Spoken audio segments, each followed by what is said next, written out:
Rádio Piauí.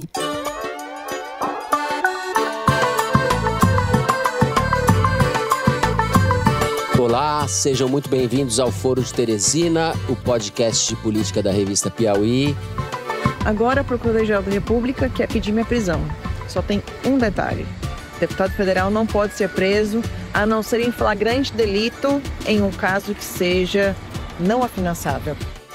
Eu, Fernando de Barros e Silva, da minha casa em São Paulo, tenho a alegria de conversar com os meus amigos Ana Clara Costa e Celso Rocha de Barros no Estúdio Rastro, no Rio de Janeiro. Olá, Ana, bem-vinda. Oi, Fernando. Oi, pessoal. A decisão política cabe ao Congresso, não é dúvida, a última palavra é do Congresso. Mas nós estamos dando transparência para um problema. Diga lá, Celso, casca de bala. Fala aí, Fernando. Estamos aí, mais uma sexta-feira. The president already knows where Elon Musk stood on this bill. It doesn't change the president's opinion. This is one big, beautiful bill and he's sticking to it. Mais uma sexta-feira. Vamos então, sem mais delongas, aos assuntos da semana. Abrimos o programa em busca da bolsonarista perdida. No lugar de A Prisioneira, de Marcel Proust, temos A Pistoleira. No lugar de A Fugitiva, temos A Foragida. Que nos perdoem os amantes da literatura, mas não vamos falar aqui de Albertine Simonet, a personagem do romance monumental de Proust, e sim de Carla Zambelli, a bola da vez da chanchada brasileira. Já condenada pelo STF pela violação do sistema eletrônico do Conselho Nacional de Justiça, que foi hackeado a seu mando, a deputada fugiu do país para evitar a prisão e agora é oficialmente foragida da Justiça. Na última quarta-feira, o ministro Alexandre de Moraes, do STF, atendeu ao pedido da Procuradoria-Geral da República e determinou sua prisão preventiva, bloqueio de seus bens e passaporte e a inclusão do nome de Zambelli na lista vermelha ou verde-amarelo da Interpol. Moraes foi além e determinou a exclusão das contas da deputada nas redes sociais e o rastreamento das doações que ela recebeu por Pix.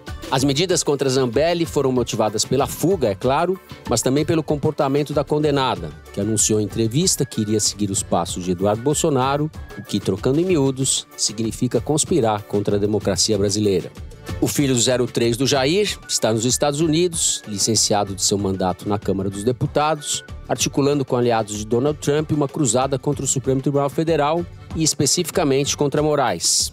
Lula classificou a atuação do 03 como um gesto terrorista e antipatriótico. A gente vai falar um pouco de tudo isso no primeiro bloco. No segundo bloco, a gente vai falar do governo. Uma pesquisa da Quest divulgada nessa semana mostrou que a desaprovação a Lula segue alta. Ela oscilou 1 ponto negativamente, de 56% em março para 57% agora.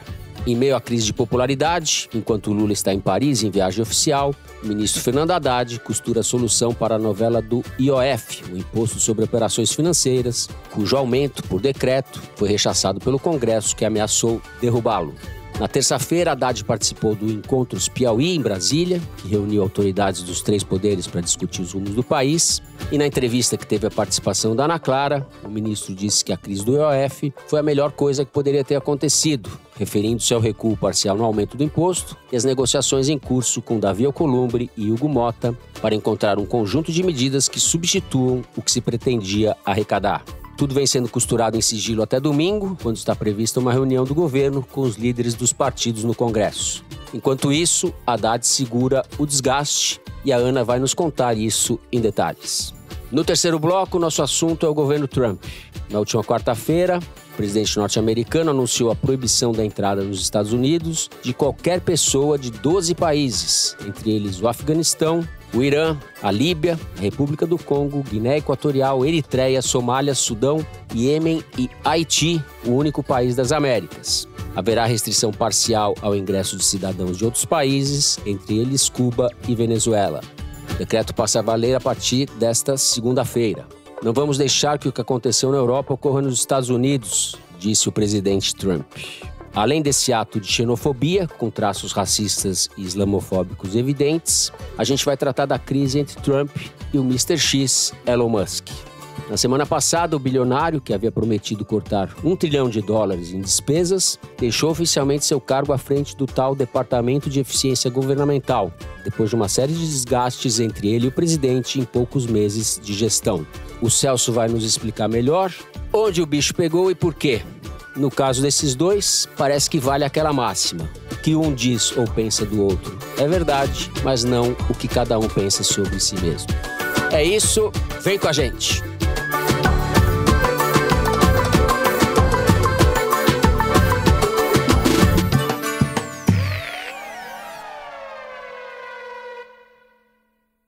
Muito bem. Celso, vamos começar com você, mas antes de te passar a palavra, eu queria destacar um aspecto. A nossa Albertine, como eu disse, a pistoleira e a foragida, é uma espécie de tipo ideal do bolsonarismo. Os crimes que ela cometeu, que são a violação do sistema eletrônico, ameaça e perseguição à mão armada pelas ruas dos Jardins contra o homem negro, são crimes típicos da cartilha de delitos do bolsonarismo.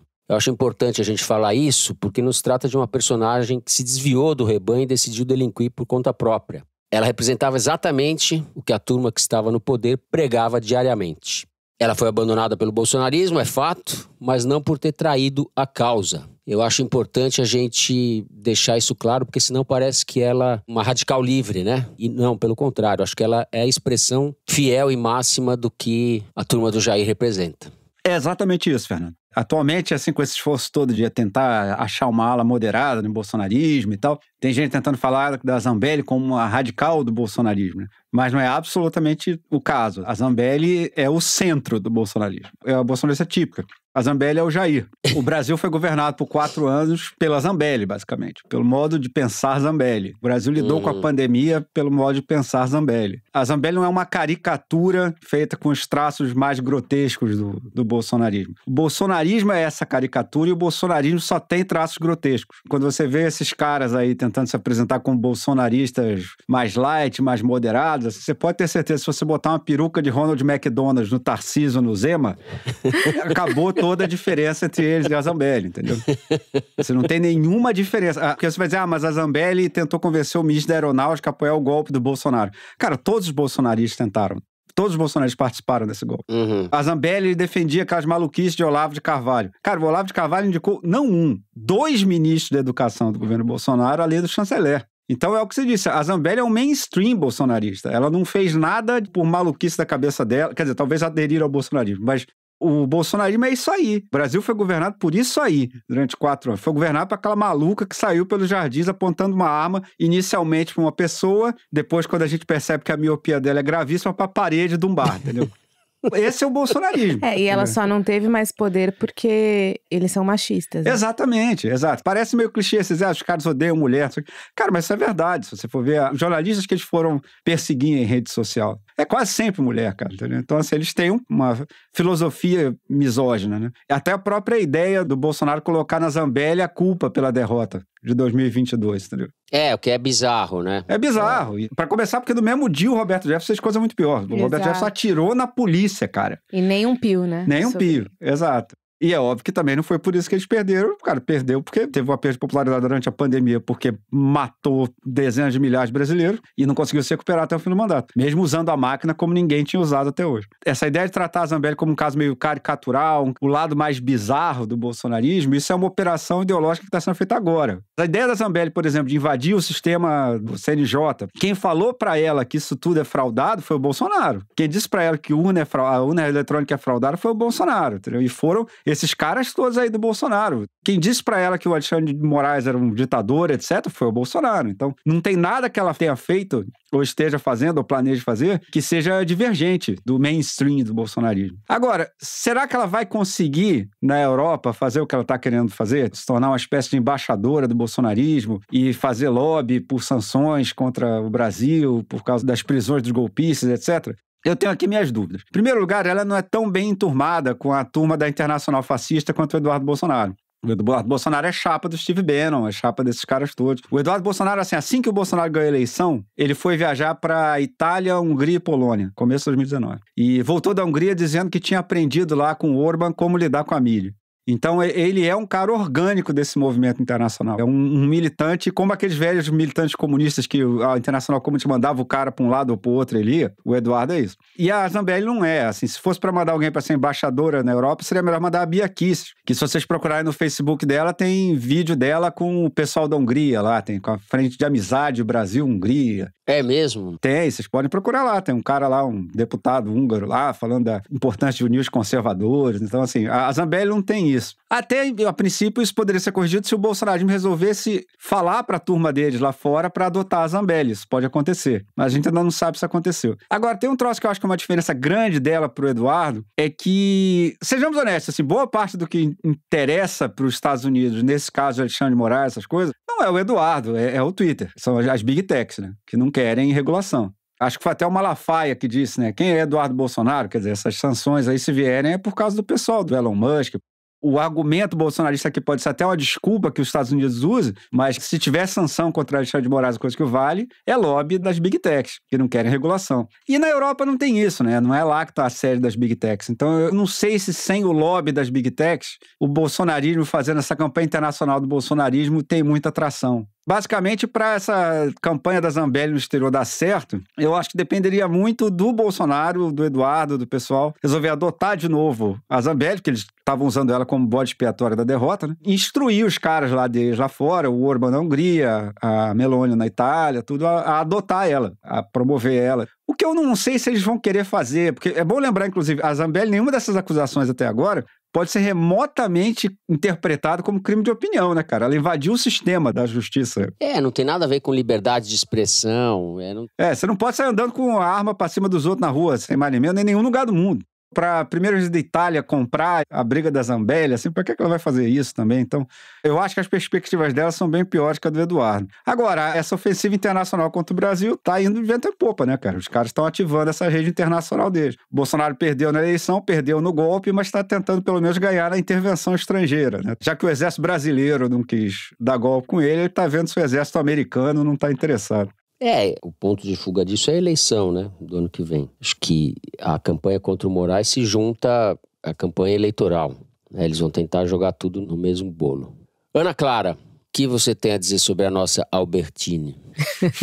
Coitada da Albertine. Bom, primeiro eu queria falar sobre essa diferença entre a ida dela e a ida do Eduardo, porque o bolsonarismo não quer colar essas duas fugas no mesmo pacote. Não é do interesse deles que ela seja atrelada ao Eduardo. Por quê?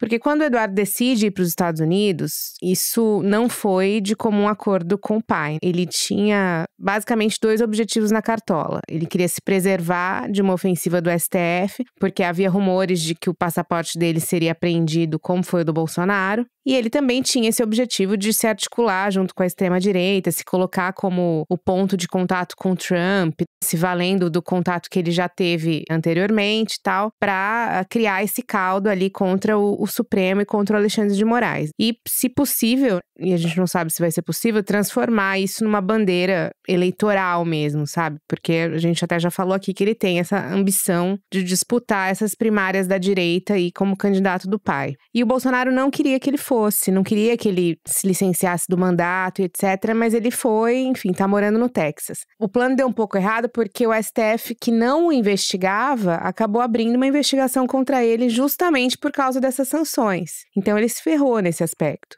E agora, inclusive na quinta-feira, que é o dia que a gente grava, o Bolsonaro teve que ir na Polícia Federal prestar esclarecimentos sobre o Eduardo nos Estados Unidos.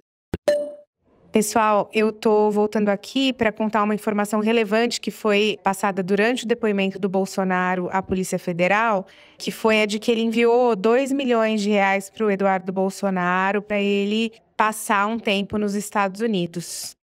Então, assim, o Jair Bolsonaro, que não faltam inquéritos contra ele hoje, tá tendo que prestar depoimento também sobre o filho, né? Então, toda a ida do Eduardo foi meio atribulada. E, assim, o que eles menos querem é a Carla Zambelli como par do Eduardo. E ela, de fato, não é, porque ela não conseguiu contato com o Eduardo, segundo o que eu apurei. Ela não foi pro mesmo lugar que o Eduardo, inclusive, acho que isso vale uma menção. Foi pra Flórida e sabia-se que ela estava na Flórida, mas não onde exatamente. E a nossa gênia acabou fazendo um vídeo e descobriram onde exatamente ela estava. Tudo é tão previsível, né? Ou Texas, ou Exato. Flórida. É tudo muito previsível. A mesma estética. Bom, a diferença básica entre os dois, nem talvez nem fosse preciso falar, é que ela está condenada. Exato. Ela foi condenada a pena de 10 anos, se eu não me engano, e a prisão não foi decretada porque havia recursos ainda dentro do próprio STF, aqueles recursos que depois da sentença são dados ao réu, né? Antes do trânsito em julgado. Em relação ao Eduardo Bolsonaro, para minha tristeza, não existe nenhum processo, ele não é condenado. Não, ela é foragida, tanto que ela foi com passaporte italiano, ela não foi com passaporte brasileiro. Agora, curiosamente, quem tá ajudando ela nos Estados Unidos é o Paulo Figueiredo. Ah, quem mais? O amigo do Celso. Celso, É o por Nepo favor, Baby do golpe. disserte sobre quem é Paulo Figueiredo em 140 caracteres. É o neto do Figueiredo. É o neto do Figueiredo, aquele picareta que era ditador aqui. Pois é, ele não soltou a mão da Carla Zambelli, é o que Pois é. parece. Mas o Paulo Figueiredo é um personagem que o Celso levantou, que foi... Ele foi o cara que leu o manifesto dos oficiais golpistas na Jovem Pan durante a tentativa de golpe, né? Esse devia estar pegando uma canadura violenta aqui. Ele foi denunciado, ele ainda não é réu. Mas isso aí é golpista raiz mesmo, há várias gerações. Tem vídeo dele no YouTube, ninguém precisa acreditar na minha palavra, denunciando os generais que não apoiavam o golpe. Dizendo nominalmente, esse aqui não apoia, é um safado, não sei o quê, tá. Esse aí não tem nenhum argumento possível pra você dizer que esse cara não estava participando do golpe de Estado, né, cara? Eu acho uma vergonha os Estados Unidos não ter expulsado esse cara ainda. Inclusive o Biden não ter mandado ele pro Brasil, entendeu? Esse aí é um criminoso perigoso.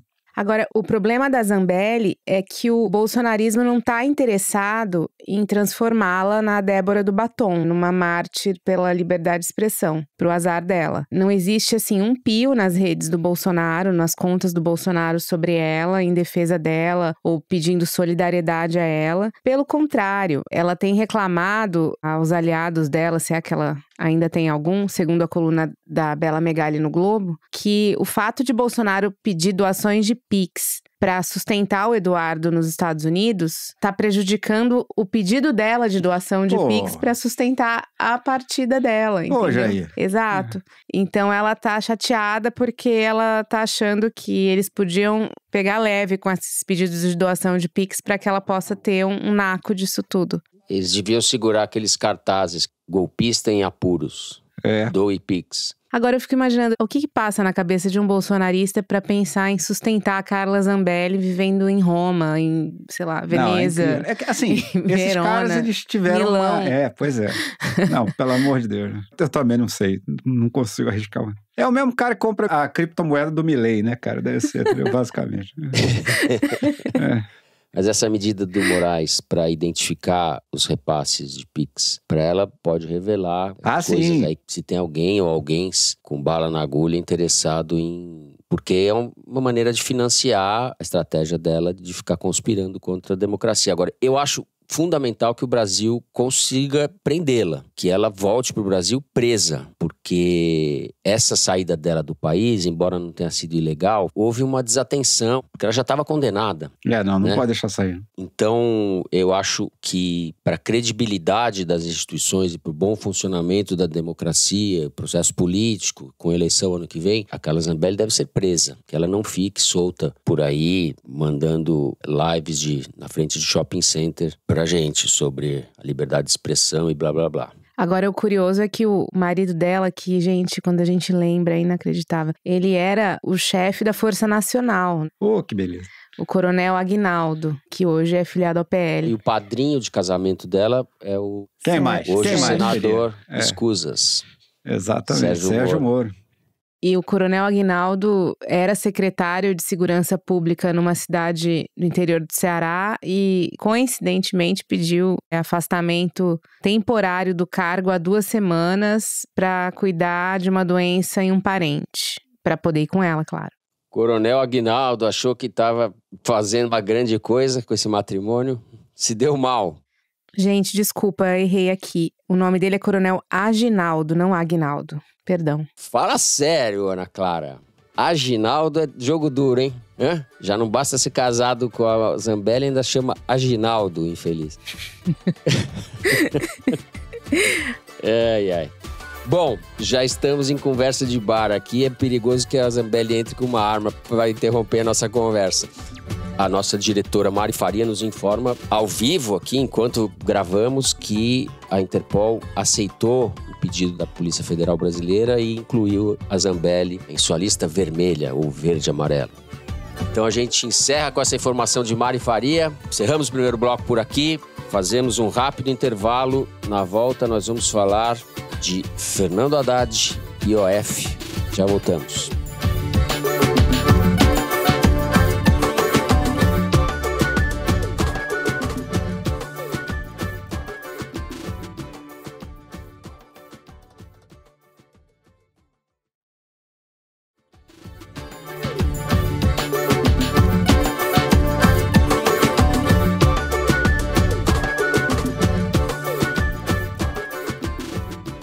Muito bem, estamos de volta. Ana Clara, evidentemente vou começar com você, que andou por Brasília, esteve com o ministro Fernando Haddad, sabe tudo sobre o que vem por aí nesse pacote. Conta pra gente como é que tá a negociação, a situação da Haddad dentro do governo, a tensão entre ele e o Lula e o que vai resultar dessa crise do IOF. Primeiro tenho que dizer que tudo, inclusive nada. Tudo, inclusive nada. É Tim Maia. Sente adepto aqui do filósofo Tim Maia. Tudo é tudo e nada é nada. Exato. Isso aí. Bom, eu queria dizer para vocês que em Brasília eu percebi em muita gente do Congresso um certo alívio em discutir alternativas para o IOF e não ter que ficar discutindo a anistia 8 de janeiro. Esse bode na sala do IOF parece ser mais palatável aos nossos digníssimos deputados do que o bode da anistia, que é bom, né? Difícil Sem dúvida. a gente falar em algo bom e Congresso na mesma frase. Aí quando tem pra falar, é bom falar mesmo. Mas não é novidade para ninguém, o Fernando mencionou no início que o Congresso estrelou e ameaçou derrubar esse decreto do governo que criava e elevava o IOF também sobre vários tipos de operações financeiras. E derrubar um decreto presidencial não é uma coisa banal, não aconteceu nos últimos 25 anos. Ou seja, não aconteceu nem nos tempos mais loucos do governo Bolsonaro. E o que aconteceu, o que está acontecendo agora, esse diálogo entre o Congresso e o governo, é bem ou mal um sinal de harmonia entre poderes, né? O governo disse que ia pensar em alternativas, ou seja, ninguém ameaçou fechar o STF, cabe soldado, nada disso. O Congresso disse que não aceitava, o governo vai negociar. E política é isso. A gente esquece, mas é isso. Política é isso, mas com um executivo fraco e um Congresso forte e conservador e cheio de emendas. E o executivo tendo que fazer concessões, passar o chapéuzinho. Né? Sim. É política, mas a correlação de forças aí é... Sim, sem dúvida. Mas olha, nesse aspecto, essa discussão que está acontecendo, pelo menos do que eu apurei, o governo não está tentando ganhar essa conversa oferecendo cargos ou verbas, até mesmo porque não tem. E o Congresso não está chantageando nesse momento. Pode ser que venha chantagear, mas assim, retrato de hoje ainda não está chantageando. Então, eu tô querendo ser meio poliana. O Fernando foi poliana no programa passado, eu tô querendo ser poliana nesse. Fui. Agora estamos aqui em vias ou quase transformando Alcolumbre num estadista. O alcolumbrismo de resultados. Pois é, a que ponto chegamos? Bom, e aí eles foram trabalhar, né, para pensar em formas de conseguir essa arrecadação do IOF, que é de 20 bilhões de reais. Uma das alternativas que eles estão discutindo e que parece que vai acontecer de fato é o pagamento de dividendos extras do BNDES para o Tesouro, que é uma forma de conseguir o dinheiro rápido. O BNDES tem quase 30 bilhões adicionais para distribuir para o Tesouro, além dos dividendos que ele já paga todos os anos, e esses 30 bi foram acumulados aí nesses últimos anos. E há quem defenda no governo usar todo esse dividendo para cobrir os 20 bi e aí não precisaria ter aumento do IOF. Mas essa alternativa é muito remota. O mais provável é que usem parte desse valor e outra parte eles pensaram em outros mecanismos, como a revisão dos aportes ao Fundeb, que é um fundo que financia a educação básica. O Haddad também quer embutir nessa proposta a revisão de isenções fiscais a vários setores, que é algo que ele vem querendo fazer há algum tempo, né? Essa reoneração da folha de pagamentos de vários setores, que tinha sido desonerada ali lá no governo Dilma e nunca conseguiu reverter isso. E obviamente porque o lobby desses setores é poderosíssimo no Congresso. E o Haddad também propõe a votação do projeto que reduz os supersalários, que é uma coisa que tem impacto fiscal pequeno, mas que passa uma imagem positiva ali de cuidado com as contas públicas. Então, basicamente, o que ele quer é que o Congresso se disponha a fazer também algumas concessões em troca desse esforço fiscal. Porque a situação é a seguinte, o Congresso é fiscalista quando convém, porque não quer congelar emendas, não quer tirar benefícios fiscais de setores poderosos, porque não quer mexer nos supersalários, porque não quer mexer na tributação dos mais ricos. E hoje o Congresso pode também fazer dotações orçamentárias, ou seja, anotar gastos no orçamento sem que haja nenhuma origem para esse gasto. Então, o orçamento acaba virando uma coisa meio Ike Batista, assim, sabe? Você tem um sonho, escreve o sonho na planilha e depois reza para o dinheiro aparecer. É mais ou menos isso que o Congresso faz hoje. Só que não é o Congresso que tem que correr atrás de bancar esse sonho, entendeu? É o Executivo que tem que correr atrás. O que o Haddad está fazendo com essa proposta dessas alternativas ao IOF é fazer com que o Congresso também se mexa para aprovar alguma coisa. E o que ele quer fazer, e eu acho que as discussões com os líderes vão um pouco caminhar nesse sentido, é que o decreto do IOF fique em vigor enquanto as alternativas não forem aprovadas. Ou seja, para derrubar o decreto, o que o Haddad quer que aconteça, né? Não sei se é isso que vai acontecer de fato. Eles teriam que aprovar alguma coisa que está sendo proposta. O que é bom, porque, imagina, se ele conseguir arrancar essas reonerações de alguns setores, né? Uma coisa que ele está brigando desde o ano 1, né, do governo. A gente já está no 3º ano de governo. O que é ruim é que essas alternativas são temporárias. Por exemplo, se você esvazia a conta de dividendos do BNDES, você não vai encher ela de novo no ano que vem. Precisa de tempo. Se a arrecadação vier aquém no ano que vem, de onde que você vai tirar? Ano que vem vai ter mudança para fazer no Fundeb que você consiga economizar alguma coisa? Essa reoneração dos setores, se ela de fato for aprovada, vai ser suficiente para o ano que vem? O que está acontecendo esse ano, na verdade, são medidas emergenciais para fechar a conta. Não é nada estrutural, de fato. E o ano que vem, que é ano eleitoral, pode requerer também outras medidas, em razão de uma arrecadação que não consiga chegar no que o governo quer. E tem muita gente que defende que não tenha corte no ano que vem, por ser um ano eleitoral. Mas também, turbulência fiscal em ano de eleição é um remédio amargo para quem toma. E a conta geralmente vem no ano seguinte, depois que o sujeito ganha. E é um pouco o que aconteceu no segundo governo Fernando Henrique e no segundo governo Dilma. A situação fiscal estava complicada no ano da eleição e no primeiro ano de governo veio em tudo aquilo. Uhum. Bom, Ana, disso tudo que você brilhantemente relatou, eu temo estar concordando com o Hugo Mota de que estamos no terreno da gambiarra. Semana passada ele usou essa palavra. Agora é alguma gambiarra mais palatável para o Congresso. Celso. Sempre estivemos no terreno da gambiarra, né? Assim, nunca estivemos em outro terreno, né? Mas, enfim. Essa história do IOF foi a maior derrota do Haddad até agora. Mas essa reação do Congresso ao IOF pode acabar jogando a favor do programa que ele estava tentando implementar mesmo. Porque, para começar, não dá para o Congresso simplesmente recusar o IOF e deixar um rombo nas contas públicas, porque isso vai acabar batendo nas emendas parlamentares. Também isso não é um negócio que seja do interesse do Congresso. E segundo, eu acho que o pessoal do Congresso, que é mais afinado lá com o mercado, pode estar vendo nisso uma oportunidade de puxar pautas de ajuste fiscal que tenham mais eficácia no longo prazo e tal, inclusive coisas que o Haddad já tinha tentado fazer e o Congresso não deixou. Na semana passada a gente mencionou, né, que o EF era um negócio já meio desesperado mesmo, já era um troço meio, tá acabando as ferramentas na caixa de ferramenta para você botar as contas públicas em ordem. Então, se a discussão no Congresso é uma possibilidade de reabrir o debate sobre que ferramentas podem ser usadas, para o Haddad é muito bom.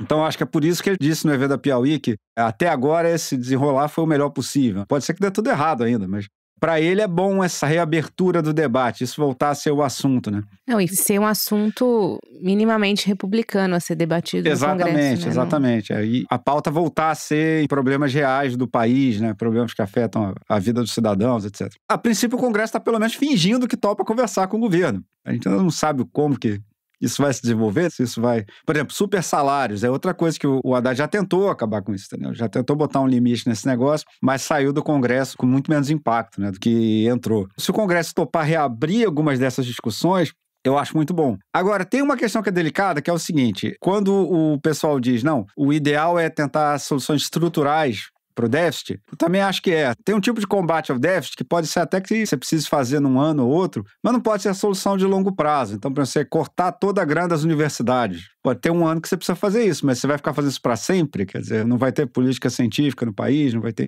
Isso vai acabar, inclusive, prejudicando o crescimento econômico. O ideal realmente seriam medidas que corrigissem os mecanismos meio automáticos que vão fazendo o gasto subir automaticamente, inclusive meio que independente de quem é governo. Agora, reformar isso é muito difícil. A gente já falou isso aqui ano passado, quando o Haddad apresentou as propostas do Braulio Borges, né, do economista. Ele propunha substituir várias indexações, né, do gasto público. Então, o mínimo da Previdência, em vez de ser o salário mínimo, passaria a ser um índice de inflação da terceira idade, da FGV, outras coisas desse tipo. O gasto com saúde, o gasto com educação, teria outra indexação, não é que acabaria a indexação. Essas coisas, de fato, teriam um impacto de longo prazo muito maior do que qualquer outra coisa. Agora, a chance de se fazer besteira aí também é grande, né? Quando você abrir isso para jogar lá para o Congresso, porque o Congresso são esses caras aí, não vai mudar até semana que vem. Botar isso para eles discutirem é um negócio arriscado. Por isso que eu torço para que, chegando nessa parte de reforma de gasto estrutural, a gente vai ter que contar com uma sorte aí do debate ser equilibrado, né? Não sei se vocês têm visto TV Senado, mas não tem sido exatamente a tônica. Tá com saudade do Tiririca. Pois é. Mas é o que a Ana falou, já é um grande progresso a gente estar discutindo isso, né? Em vez de estar discutindo anistia ou coisa que valha. Eu acho bem-vinda essa possibilidade de reabrir o debate sobre coisas que o Congresso tinha barrado, que o Haddad tinha proposto e o Congresso tinha barrado. Se o F cair porque essas coisas vão andar, eu acho uma boa notícia. Agora, pode ser cedo demais, né? Pra gente comemorar, não sei. Perfeito. Ana, para arrematar esse bloco, eu queria que a gente ainda tratasse da popularidade do Lula. Você tem mais alguma coisa a dizer? Eu acho que vale mencionar, Fernando, que esse episódio do IOF exacerbou algumas divergências já conhecidas aqui por nós. O Alexandre Silveira, ministro de Minas e Energia, percebeu o sangramento do Haddad e tirou da cartola um plano de arrecadação por meio da exploração de petróleo. E queria colocar isso como alternativa, coisa que o Haddad não aceitou. E eu ouvi de gente do governo, nesses dias em Brasília, que é uma pena que a Foz do Amazonas não esteja já em operação, porque não estando em operação ainda, eles não vão conseguir arrecadar nada dali antes de 2027. Ou seja, não será nesse mandato. E eles gostariam que tivesse começado a explorar antes para arrecadar antes. Isso eu ouvi de gente do governo. Tem uma outra coisa, esse pacote de medidas alternativas também gerou uma certa indisposição com o Ministério do Planejamento, porque ninguém ali foi chamado a debater agora. Em tese, eles estão trabalhando em cortes e eficiência da máquina pública ali desde o começo do governo, e tem também a questão que o planejamento é o guardião do orçamento, tudo relacionado ao orçamento está no planejamento. Leia-se Simone Tebet, né? Exato, que tá de férias, inclusive. Eu falei no episódio passado sobre o clima tenso com BC, também tá rolando um clima tenso com planejamento nesse momento. Porque essa discussão meio que passou ao largo deles. E tem aquela briga de sempre com o Rui Costa, que é o ministro da Casa Civil, que é visto como um desafeto do Haddad, porque mina muito o trabalho do Haddad ali na Casa Civil. E também como um aliado dessa agenda dos combustíveis fósseis no governo. Ele é a favor da exploração, falando especificamente da Foz, né, do Amazonas. Ele ajudou a articular a votação no Senado, né? Ele tratou com Alcolumbre disso, né? Exato. A votação, digo, que a gente tratou na semana passada a respeito do PL da devastação. Da devastação, isso. Do afrouxamento, da destruição das leis de licenciamento ambiental. Pois é, e ele também é um grande entusiasta do uso da máquina para ganhar a eleição em 2026, se o Lula de fato for o candidato, né? Ao que tudo indica será. Mesmo que as pesquisas estejam mostrando com uma certa insistência que os benefícios que o governo está dando não estão se convertendo necessariamente em ganho de popularidade. Pelo contrário, né? A popularidade só cai. E aí tem essa pesquisa da Quest, você mencionou, Fernando, a pesquisa de popularidade que mostra queda, que saiu na quarta-feira, mas na quinta saiu a pesquisa também da Quest, que pela primeira vez mostra que a queda de popularidade do Lula está se convertendo em intenção de voto para a oposição, quando a pergunta feita é sobre eleição. Até agora, até essa pesquisa especificamente, essa conversão não era feita. As pessoas diziam estarem satisfeitas com o governo, mas não necessariamente queriam votar nos candidatos aliados do Bolsonaro que eram sugeridos na pesquisa. E agora, pela primeira vez, esses nomes estão tomando certo fermento.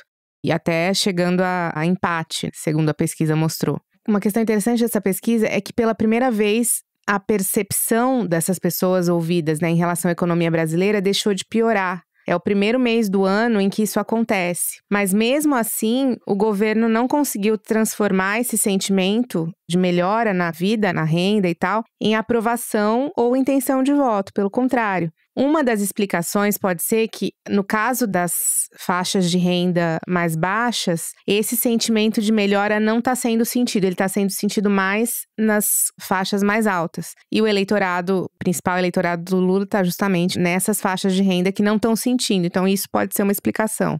Mas nessa conversa que eu tive com o Haddad em Brasília, nesse evento da Piauí, eu perguntei justamente sobre isso para ele. Por que as políticas que trazem benefício social não estão rendendo mais ganhos em popularidade? Na verdade, isso acontece mês após mês, não é uma novidade de agora. Ele tem algumas hipóteses, mas não sabe responder exatamente por quê. Mas o que ele disse que eu achei interessante foi o seguinte: não é porque não traz popularidade que a gente não vai fazer. E mesmo que o reconhecimento desses ganhos vier daqui 10, 20 anos, tá feito, entendeu? Se o eleitorado quer uma briga sobre religião, eles não vão entregar a briga sobre religião porque dá voto. O Lula não vai se declarar evangélico. Tô dando um exemplo totalmente radical. Pastor Everaldo para batizar ele lá no Rio Exato. Jordão. Essa vai ser a tônica. Se não tá dando resultado de popularidade, paciência, mas eles não vão mudar. É o que ele disse. Então vamos encerrando o segundo bloco do programa por aqui. Fazemos um rápido intervalo. Na volta vamos falar do governo Trump, de Elon Musk. Já voltamos.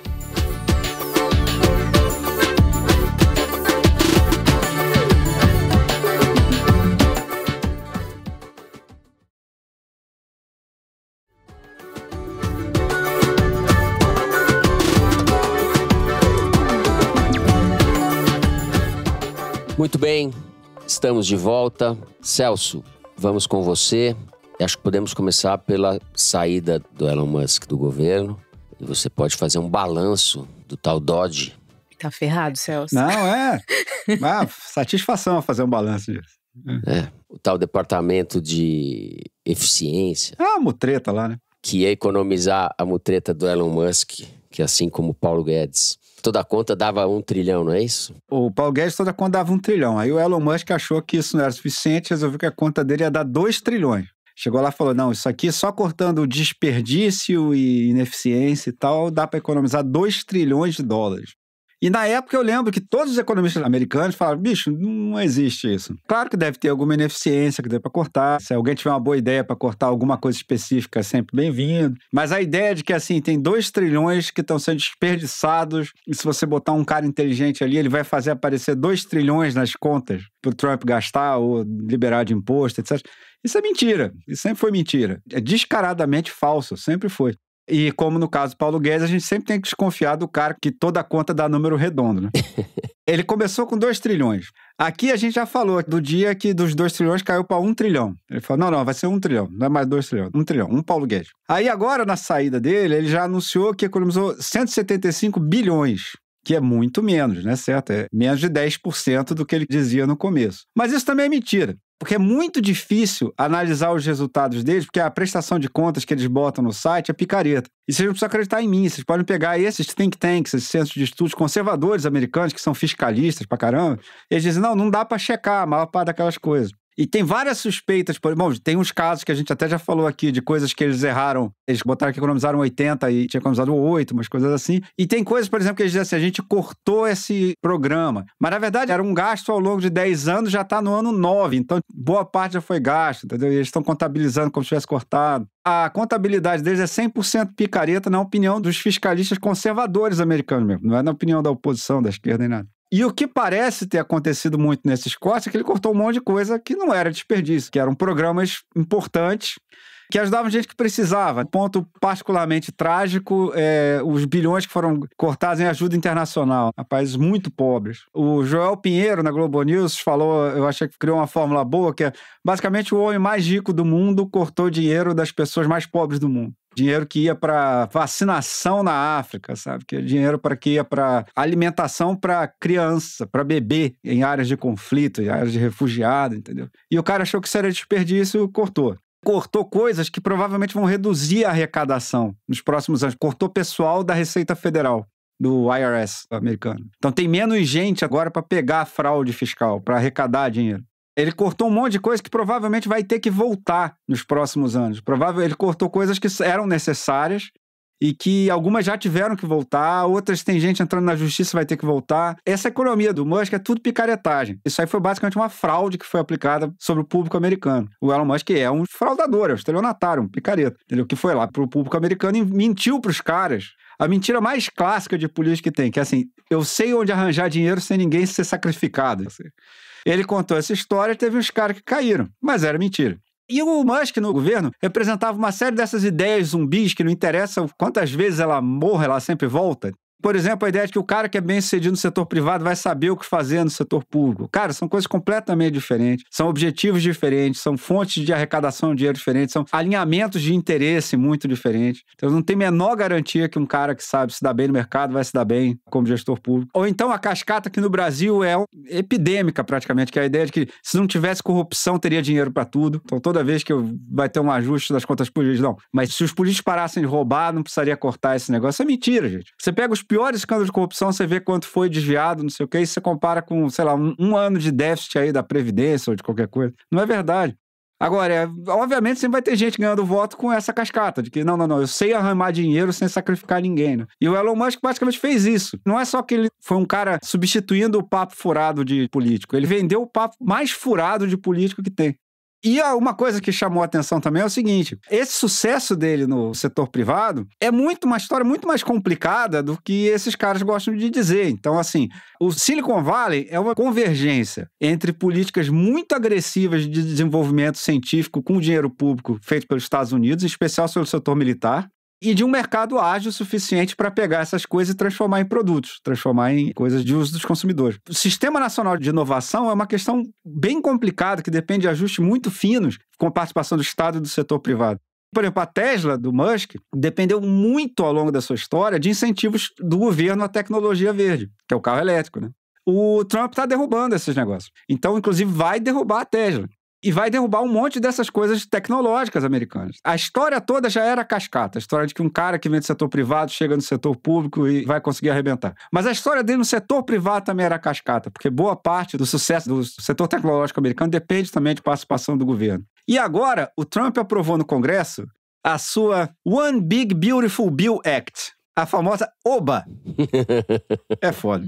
Que é uma proposta orçamentária lá do Trump. Então, assim, se vocês acham que está complicado esse debate fiscal que a gente falou no bloco passado aqui no Brasil, vocês acham que tem picaretagem aqui no debate brasileiro, vocês ainda não viram nada, cara. Porque o OBA do Trump, ele aumenta gastos militares, reduz benefícios para tecnologias verdes e vai fazer com que milhões de americanos, entre 10 e 16 milhões de americanos, percam o acesso a seguro de saúde nos próximos 10 anos. Isso é o que ele vai cortar. Enquanto isso, ele está aumentando gastos militares e está segurando o corte de impostos que ele deu no outro governo.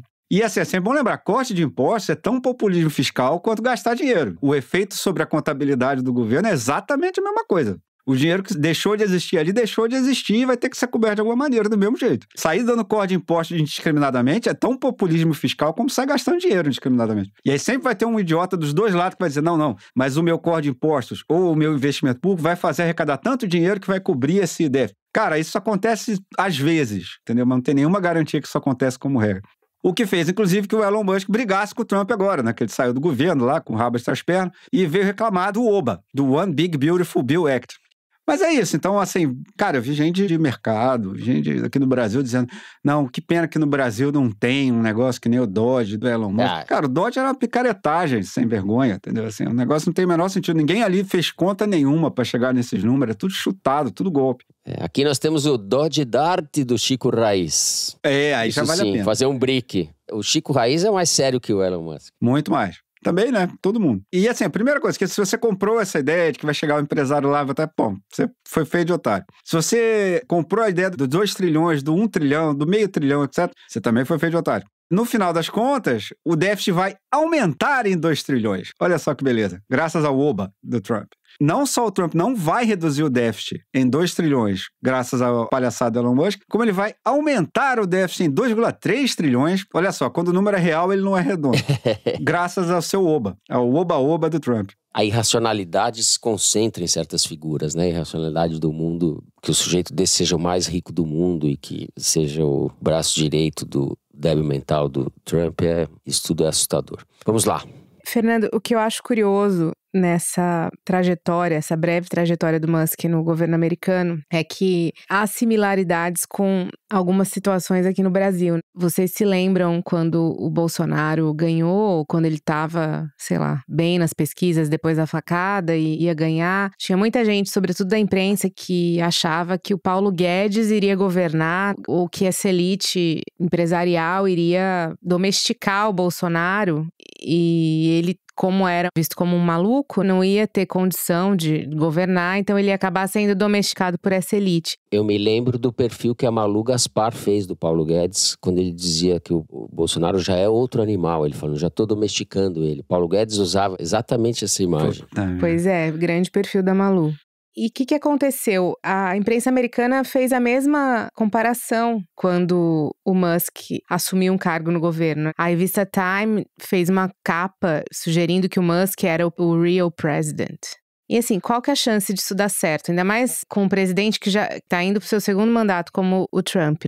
Não tinha a menor condição. Então, com o passar desses meses, algumas coisas foram acontecendo. O Trump começou a reduzir um pouco as menções ao Musk nas entrevistas que ele dava, passou a reduzir as menções ao Musk nos posts dele nas redes sociais. O Musk também começou a dar uma desacelerada no que ele fazia no Twitter, né? Que era o dia inteiro uma enxurrada de postagens e de confusões que ele criava. E aí, em abril, ele anunciou que ele ia se dividir entre o governo e as empresas dele, que ele não ia mais ficar tanto tempo. Então foi uma saída meio que paulatina.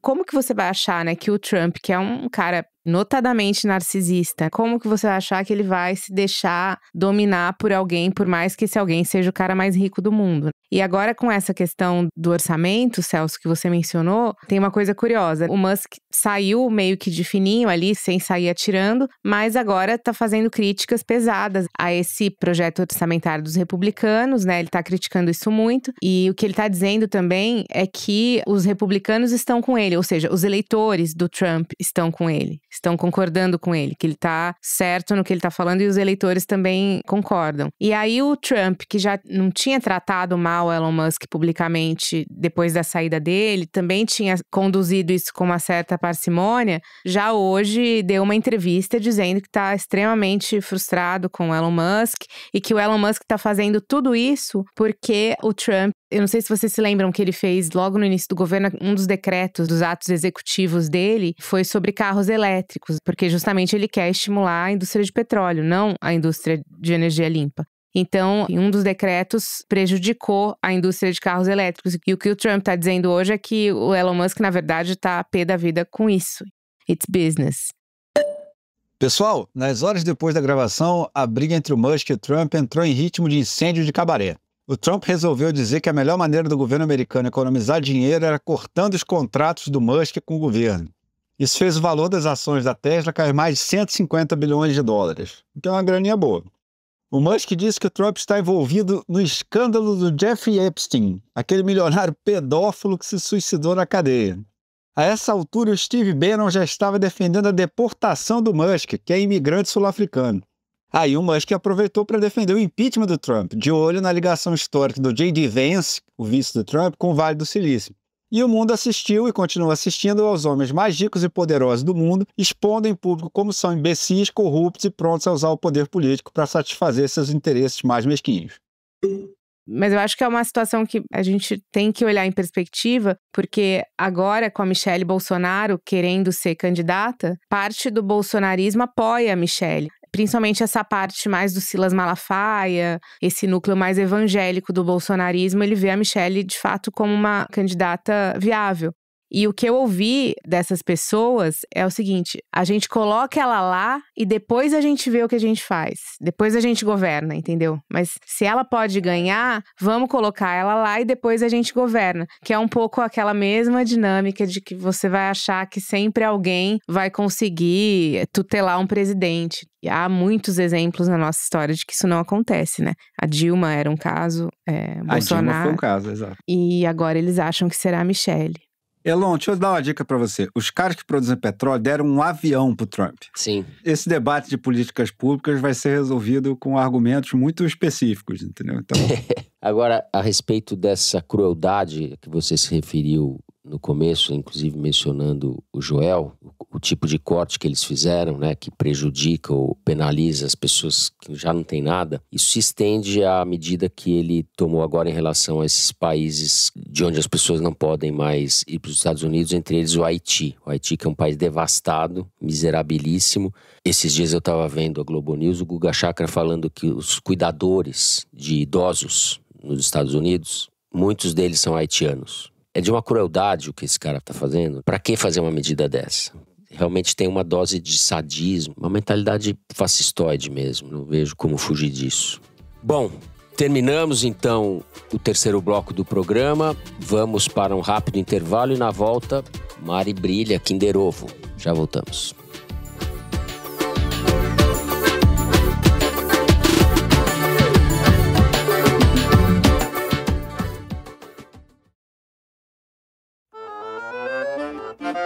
Estamos de volta, muito bem. Kinder Ovo, Mari Faria.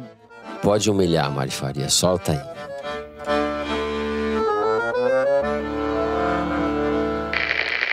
Eu acho que a eleição de 2026 vai ser uma repetição do que aconteceu em 2022 no sentido contrário, né? Em 2022, não foi o Lula que ganhou a eleição, foi o Bolsonaro que perdeu. Eu acho que em 2026 o Lula vai perder a eleição. Então qualquer um que for pro outro lado e for pro segundo turno vai ganhar a eleição dele.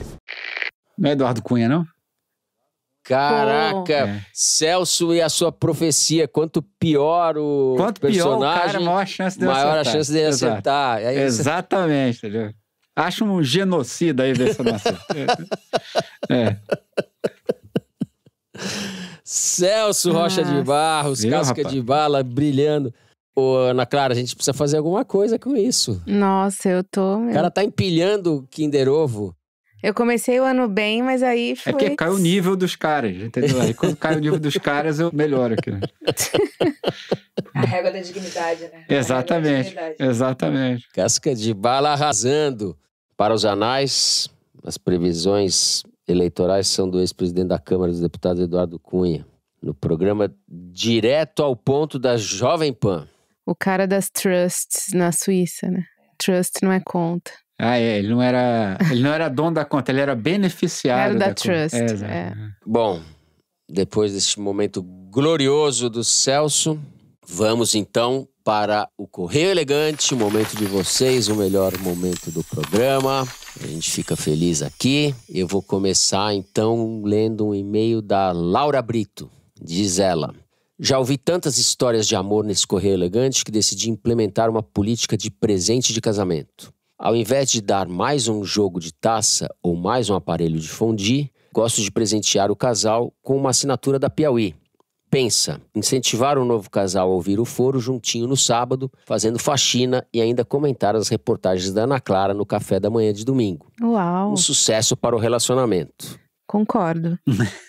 Digo isso com conhecimento de causa, já que estou prestes a completar 15 anos de casada e sempre com assinatura em dia. Não falta assunto, não falta interesse. O problema é que não existe como dar a assinatura de presente. Você tem que fazer um cadastro meio fantasma com o e-mail do presenteado e torcer para não dar errado. Façam a modalidade assinatura presente. Vamos fazer igual e incentivar esses casais apaixonados e esses amigos engajados a se presentearem com a assinatura da revista. Amo vocês. Poxa vida, Laura, a gente também te ama.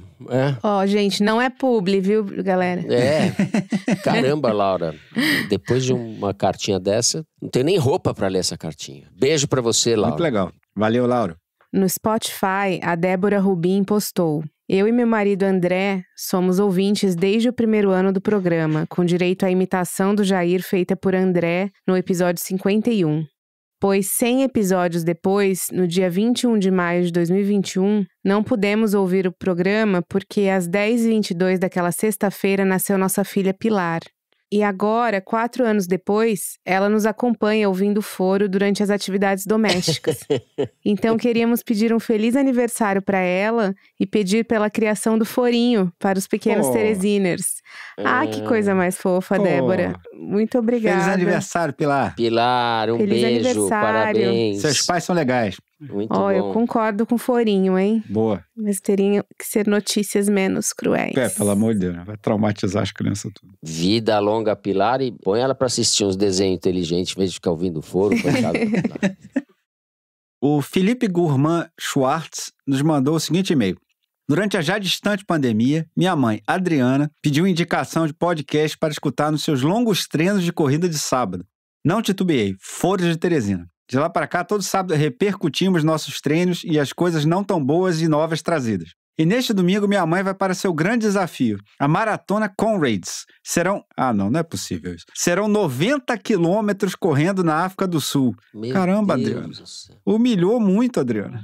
Queria então pedir que vocês mandassem votos de boa prova, pois ela, com certeza, estará escutando em algum momento das intermináveis horas correndo. Adriana, boa prova para você, minha eterna admiração e inveja. Não é possível, Cara, 90 quilômetros, Mas gente. não é revezamento, gente? Acho que Pode? não, acho que são aquelas ultramaratonas, gente. Nossa, são 2 O maratonas. ser humano é capaz. São mais de 2 maratonas, 90 quilômetros. São mais de 2 maratonas. Como chama a nossa corredora? Rapaz, Adriana. Adriana, boa sorte, feliz corrida. Vai dar pra ouvir o foro e vários episódios. A gente teria que gravar um programa especial pra você. Pô, dá pra ouvir o foro, aquele xadrez verbal, né, que tem uns episódios de 7 horas. Exato. Pô, emenda aí o medo, delírio, o assunto, todo mundo. O foro emenda o foro com o discurso do Fidel Castro. Você vai acabar a corrida. Café da manhã, Vai acabar o exatamente. discurso antes de acabar a corrida. Bom, vamos encerrando o programa de hoje por aqui. Se você gostou, não deixa de seguir e dar 5 stars pra gente no Spotify. Segue no Apple Podcast, na Amazon Music favorita, na Deezer e se inscreva no YouTube. Você pode também encontrar a transcrição do episódio no site da Piauí. O Foro de Teresina é uma produção da Rádio Novelo para a revista Piauí. A coordenação geral é da Bárbara Rubira, a direção é da Mari Faria, com produção e distribuição da Maria Júlia Vieira. A checagem é do Gilberto Porcidônio, a edição é da Bárbara Rubira e do Thiago Picado. A identidade visual é da Amanda Lopes. Finalização e mixagem são do João Jabassi e do Luiz Rodrigues, da Pipoca Sound. Jabassi e Rodrigues também são os intérpretes da nossa melodia tema. A coordenação digital é da Bia Ribeiro, da Emily Almeida e do Fábio Brizola. O programa de hoje foi gravado na minha casa em São Paulo e no estúdio Rastro do Dani Di, no Rio de Janeiro. Eu me despeço então dos meus amigos. Tchau, Ana. Tchau, Fernando. Tchau, pessoal. Tchau, Celso. Tchau, Fernando. Até semana que vem. É isso, gente. Uma ótima semana a todos e até semana que vem.